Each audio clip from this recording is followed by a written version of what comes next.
એ વિચારણાપૂર્વક થવું જોઈએ અને એક વખત ઘડતર થયા પછી બિનજરૂરી એમાં વારંવાર ફેરફાર ન થવા જોઈએ. આપણે જે અધિકારીઓની સત્તા, જવાબદારી, ફરજો નક્કી કરી છે, પછી એમાં અમુક સમય પછી પાછા ફેરફાર કરીએ એ તો ગૂંચવાડા ઊભા થાય.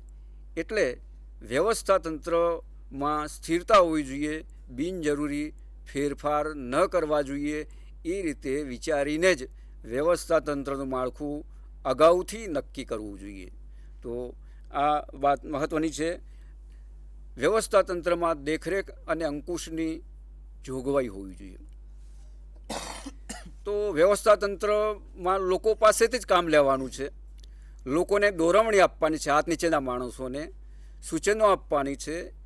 આપણે મેનેજમેન્ટની જે બહુ પ્રખ્યાત અને ટૂંકી વ્યાખ્યા છે, management is getting things done throw the people. લોકો પાસેથી અસરકારક કામ લેવાની કળા એટલે સંચાલન કહીએ છીએ. તો લોકો પાસેથી કામ લેવા માટે વ્યવસ્થા તંત્રમાં એની જોગવાઈ હોવી જોઈએ. તો વ્યવસ્થા તંત્રમાં અધિકારીઓ પાસેથી એના હાથ નીચેના માણસોને માર્ગદર્શન મળી રહે. હાથ નીચેના માણસો જે કામગીરી કરે છે એમ કામગીરીની માહિતી ઉપરના અધિકારીને મળી રહે. એ રીતે વ્યવસ્થા તંત્રની રચના થવી જોઈએ. માનવ તત્વ બહુ મહત્ત્વનું છે વ્યવસ્થા તંત્રમાં, કારણ કે વ્યવસ્થા તંત્ર તો માળખું છે, પણ એમાં જે કામ કરવાનું છે તો માણસોએ કરવાનું છે. એથી વ્યવસ્થા તંત્રમાં જે માણસોની અવહેલના ન થવી જોઈએ. એટલે કે હુકમો આપવા જોઈએ, પણ હુકમો એ રીતે આપવા જોઈએ કે નીચેના માણસોને એ અંગે ફિલિંગ ન થાય અને હુકમોનું એ લોકો પાલન કરે. નીચેના માણસોની જે ઉપયોગી બાબતો છે, એમના ઉપયોગી સૂચનો છે, એ ઉપરી અધિકારીઓ સાંભળે. એટલે ફક્ત આપણે જડ માળખાને વળગી નથી રહેવાનું, પણ એમાં જે કામ કરી રહેલા માણસો છે એ માણસો વચ્ચેના સંબંધો ડેવલપ થાય તો જ વ્યવસ્થા તંત્ર જે છે એ અસરકારક રીતે કામ કરી શકશે. તો આ બધા આપણે વ્યવસ્થા તંત્રના અર્થના સંદર્ભમાં વ્યવસ્થા તંત્રમાં શી ખાસિયતો હોવી જોઈએ, કયા લક્ષણો હોવા જોઈએ, એ લક્ષણો આપણે જોયા. હવે આપણે વ્યવસ્થા તંત્રના મહત્વ વિશે વાત કરીશું. તો વ્યવસ્થા તંત્રનું મહત્ત્વ ધંધાની સફળતામાં બહુ છે એમ કહીએ તો ચાલે. અમેરિકાના પ્રખ્યાત ઉદ્યોગપતિ એન્ડ્રુ કાર્નેગી એમણે તો એટલે સુધી કહ્યું છે કે તમે અમારા કારખાના લઈ લો, તમે અમારો વેપાર લઈ લો, તમે અમારો વાહન વ્યવહારના સાધનો લઈ લો, અરે નાણાં લઈ લો, ફક્ત અમારા જે વ્યવસ્થા તંત્ર સાથે અમને છોડી દો તો અમે 4 જ વર્ષમાં હાલ જે પરિસ્થિતિ હતી એ પરિસ્થિતિએ પહોંચી જઈશું. તો આ જે છે વ્યવસ્થા તંત્રનું મહત્ત્વ સૂચવે છે કે વ્યવસ્થા તંત્ર કેટલું અગત્યનું છે. તમે સારું આયોજન કર્યું છે, તમારી પાસે કુશળ અધિકારીઓ હશે,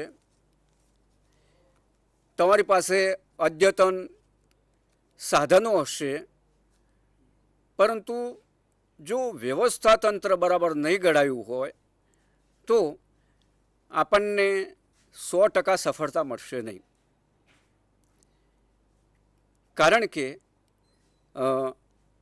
એક અમેરિકામાં અભ્યાસ થયો છે, એમાં જોયું કે લગભગ 80% એકમોને એમના સંચાલનમાં મુશ્કેલી જણાય તો એનું કારણ એનું વ્યવસ્થા તંત્ર બરાબર રચાયું નહોતું. તો સંચાલનને સફળ બનાવવું હોય તો વ્યવસ્થા તંત્ર એ બહુ અગત્યનું છે. અને આપણે કહ્યું કે એ શારીરિક માળખું છે, કરોડરજ્જુ છે એમ કહીએ તો ખોટું નથી. તો એ બાબત આપણે બહુ ટૂંકમાં જોઈ લઈશું કે વ્યવસ્થાતંત્ર જે છે એ વહીવટને સરળ બનાવે છે. કારણ કે આખરે જે સંચાલન જે પોલિસી ઘડી છે, નીતિ ઘડી છે, એનો અમલ વહીવટ મારફતે થાય છે અને વહીવટ વ્યવસ્થાતંત્ર મારફતે થાય છે. એટલે વહીવટને સરળ બનાવે છે, પછી કાર્યોની સત્તાની સમજ આપે છે, ફરજોની જવાબદારીની સ્પષ્ટતા થાય છે, તેનાથી વિશિષ્ટીકરણ શક્ય બને છે.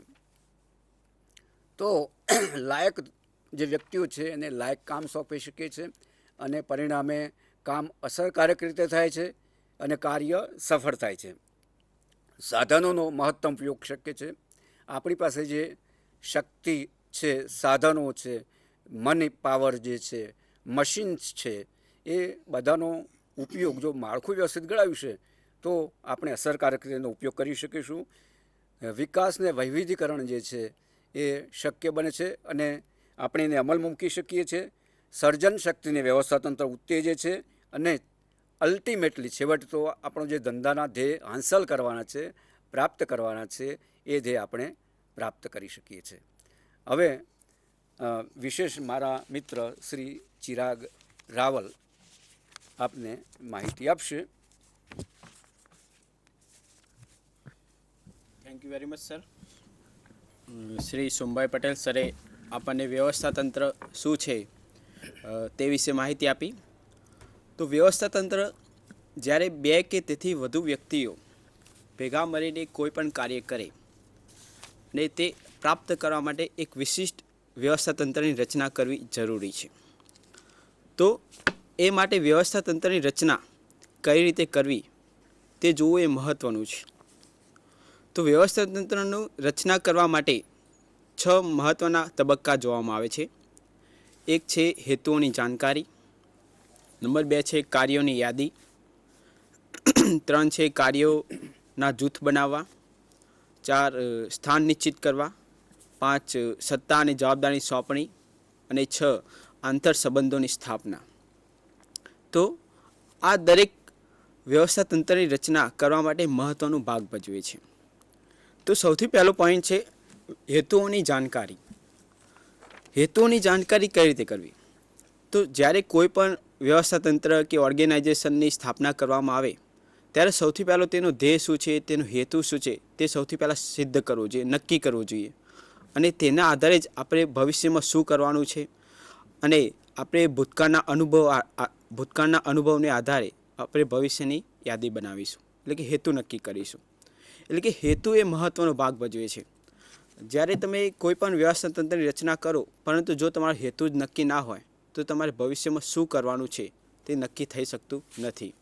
માટે જ વ્યવસ્થાતંત્રના હેતુ, ધારો કે તમારે પ્રોફિટ કરવો છે, વધારે નફો કમાવવો છે, માર્કેટ વધારવું છે, પ્રોડક્ટનું વધારે વેચાણ કરવું છે, એવા જુદા જુદા હેતુઓ નક્કી કરવામાં આવે છે. અને એ હેતુઓ નક્કી કર્યા પછી બીજો પોઈન્ટ છે કાર્યોની યાદી તૈયાર કરવી. તો કાર્યોની યાદી એટલે કે આપણે જે હેતુ નક્કી કર્યા છે તેના બેઝ ઉપરથી આપણે કાર્યો, ભવિષ્યમાં હવે કાર્યો કયા કરવાના છે ઓર્ગેનાઇઝેશનમાં, તો એ માટે કાર્યો તૈયાર કરવામાં આવે છે. તો જેમ કે ઉત્પાદનનું કાર્ય, વેચાણનું કાર્ય, ખરીદીનું કાર્ય. તો એ માટે રિસોર્સ, તમને રિસોર્સ ક્યાંથી મળી રહેશે? તો તે રિસોર્સ આપણે 6M તરીકે ઓળખવામાં આવે છે. જેમ કે man, material, method, market, machine. આ 6M વડે તમે તમારા રિસોર્સ તમને ક્યાંથી મળી રહેશે એ પ્રમાણે તમે તમારી એક કાર્યોની યાદી તૈયાર કરશો. અને તેના ઉપરથી નંબર 3 છે કાર્યોના જૂથ બનાવવા. કાર્યોના જૂથ એટલે કે હવે આપણે કાર્યોની યાદી બનાવી લીધી છે, એટલે કે આ દરેક કાર્યને હવે આપણે એક જૂથમાં વેચી દેવાના છે કે એક વિભાગ તરીકે વેચી દેવામાં આવે છે. તે વિભાગમાં ધારો કે પ્રાદેશિક વિભાગીકરણ હોય છે, વસ્તુ પ્રમાણે વિભાગીકરણ હોય છે, તમે કઈ રીતે કઈ પ્રોડક્ટનું વેચાણ કરવા માગો છો તેના આધારે વિભાગીકરણ જોવા મળે છે. તો વસ્તુ પ્રમાણે વિભાગીકરણ જેમ કે રેડિયો, ટેપ, ટેલિવિઝન એટસેટ્રા. તો તમે તેનું વેચાણ કઈ રીતે કરશો તો તે પ્રમાણે વિભાગીકરણ કરવામાં આવે છે. પ્રાદેશિક વિભાગીકરણ. તો પ્રાદેશિક વિભાગીકરણમાં ઉત્તર, મધ્ય, આપણે રેલવેમાં જોઈએ છીએ તો રેલવેમાં ઉત્તર રેલવે હોય છે, મધ્ય રેલવે હોય છે, પશ્ચિમ રેલવે હોય છે. તો તે પ્રમાણે આપણે તેને એક વિભાગીકરણ કરીશું. પછી છે વસ્તુની આધાર વિભાગીકરણ. તો વસ્તુ આપણે અગાઉ જોઈ ગયા તે પ્રમાણે તમે કઈ વસ્તુનું ઉત્પાદન કરો છો અને તેને કઈ જગ્યાએ વેચવાની છે તેના આધારે વિભાગીકરણ કરવું. પછી કાર્યો મુજબ વિભાગીકરણ કરવું, એટલે કે દરેક વ્યવસ્થા તંત્રમાં જુદા જુદા વિભાગ હોય છે, જેમ કે માર્કેટિંગ વિભાગ, સેલ્સ વિભાગ, પરચેઝ વિભાગ. તો આ દરેક કાર્યો પ્રમાણે તેનો વિભાગ કરી દેવા. પછી નંબર 4 પોઈન્ટ આવે સ્થાન નિશ્ચિત કરવા. સ્થાન નિશ્ચિત કરવા એટલે કે તમે જે વિભાગ જુદા જુદા વિભાગ જે પાડ્યા છે તે વિભાગમાં દરેક વ્યક્તિનું સ્થાન હોવું જરૂરી છે. જેમ કે માર્કેટિંગ વિભાગમાં માર્કેટિંગ મેનેજર, ખરીદ વિભાગમાં ખરીદ મેનેજર, ઉત્પાદન વિભાગમાં ઉત્પાદન અધિકારી. તો એ પ્રમાણે દરેક વિભાગમાં મેનેજરનું સ્થાન નક્કી કરવું જોઈએ. કારણ કે જો સ્થાન તમે નક્કી ના કર્યું હોય તો કયો વ્યક્તિ કોની અંદર કામ કરી રહ્યો છે તે નક્કી થઈ શકતું નથી. એ માટે તમારે તે સ્થાન પર નિશ્ચિત કરી લેવું જોઈએ. પછી જે સત્તા અને જવાબદારીની સોંપણી. તમે જે વ્યક્તિને સ્થાન નિશ્ચિત કરી દીધું, માર્કેટિંગ વિભાગ મેનેજર્સ, ખરીદ વિભાગ મેનેજર્સ, તો આ દરેક વિભાગના મેનેજર્સને તેમની સત્તા આપવી જોઈએ અને સત્તાને આધારે તેમને જવાબદારી પણ સોંપણી કરવી જોઈએ. એક નિયમ છે કે સત્તા તમે જેટલી પણ વ્યક્તિને આપી છે એટલે ને એટલી તેની જવાબદારી આપવી જોઈએ, કારણ કે તે વિકેન્દ્રીકરણ અને કેન્દ્રીકરણની શક્યતા રહેલી છે. તો તેને આધારે તમારે તે વ્યક્તિને કેટલી જવાબદારી આપવાની છે, માર્કેટિંગ મેનેજર્સને, ઉત્પાદન મેનેજર્સને, દરેક મેનેજર્સને કેટલી જવાબદારી આપવાની છે તે નક્કી કરી લેવું જોઈએ. તે પછી છે આંતર સંબંધોની સ્થાપના.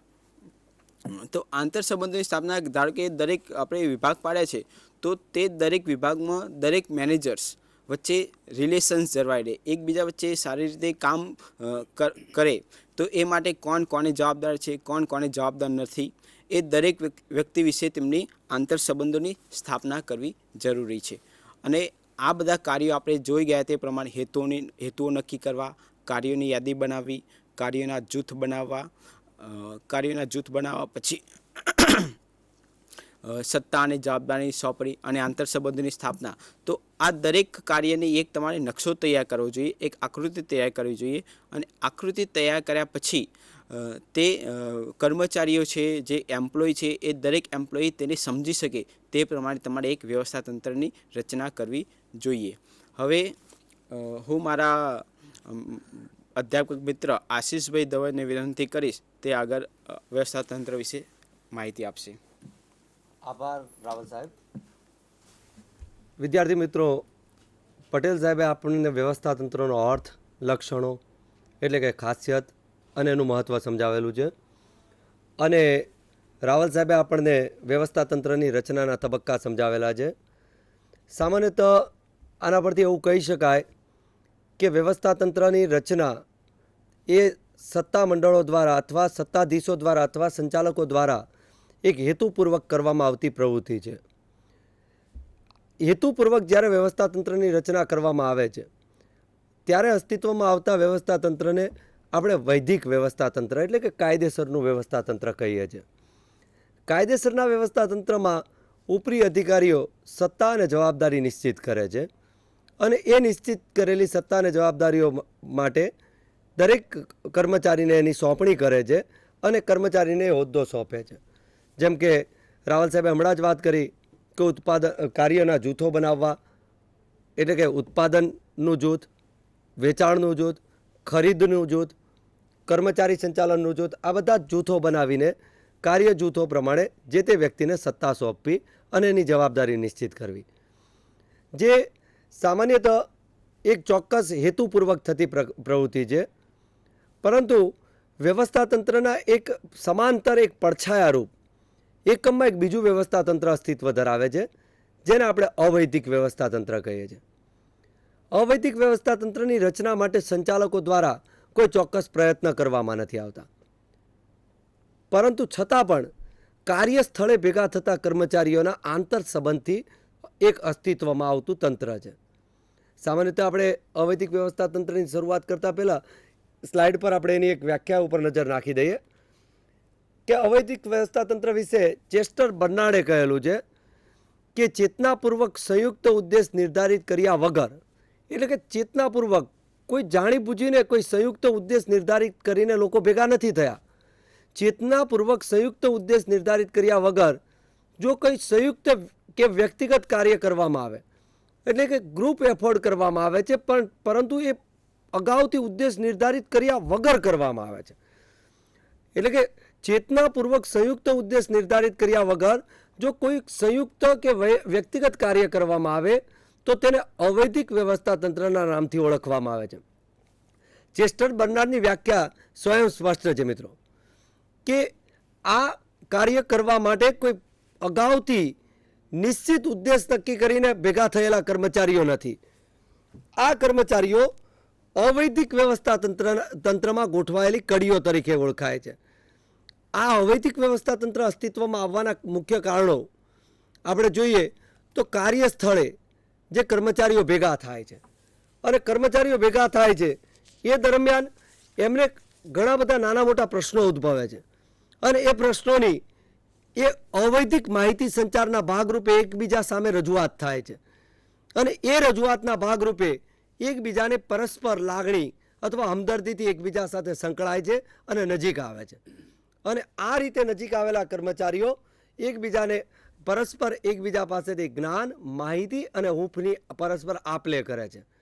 અને આ રીતે અસ્તિત્વમાં આવતા વ્યવસ્થા તંત્રને આપણે અવૈધિક વ્યવસ્થા તંત્ર કહી શકીએ છીએ, જેની કોઈ સંચાલકો દ્વારા કોઈ સત્તા કે જવાબદારીની સોંપણી નથી કરેલી, કે કોઈ ગ્રાફ દોરવામાં નથી આવેલો, એનો કોઈ ચાર્ટ નથી, કે એની રચના માટેની કોઈ ચોક્કસ વિધિ નથી. જેમ કે હમણાં રાવલ સાહેબે વાત કરેલી કે વૈદિક વ્યવસ્થા તંત્રની રચના માટે ચોક્કસ 6 તબક્કામાં આખી કાર્યવાહી કરવામાં આવે છે, જ્યારે અવૈધિક વ્યવસ્થા તંત્રની રચના માટે કોઈ ચોક્કસ કાર્યવાહી નથી. હેતુ નક્કી કરવો, જૂથ પાડવા, કાર્યની વહેંચણી કરવી કે સત્તાને જવાબદારીની સોંપણી કરવી, આમાંની કોઈ જ વહેંચણી કોઈ પ્રક્રિયાને અનુસરવામાં આવતું નથી. પરંતુ છતાં પણ માનવ તત્વના ભાગરૂપે આ કર્મચારીઓ ભેગા થાય છે, કાર્યસ્થળ